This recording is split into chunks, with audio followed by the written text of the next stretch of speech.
Liquid Fast Advil relieves the tough pain caused by inflamed joints and sore muscles. Datsuk won the draw. Markov, Tarasenko, stopped by Markstrom, rebound, they score! This will be waved off.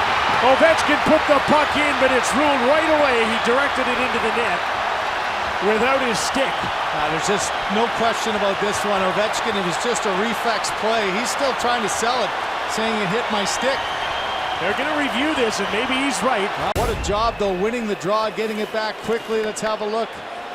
Oh, he thinks that he tapped it in after. There's no question that his left hand knocked it towards the net. But did he get his stick on? What we'll have to see here, watch the left hand of Ovechkin get it right there. He missed it, in my opinion, there. It was close. He's trying to sell it.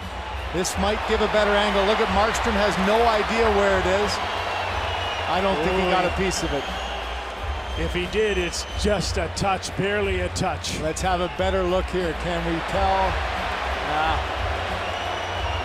You remember, the call on the ice was batted in, so it has to be conclusive. Do you see any movement at all?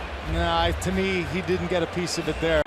Upon review of the play, the call on the ice stands. The glove in, no goal.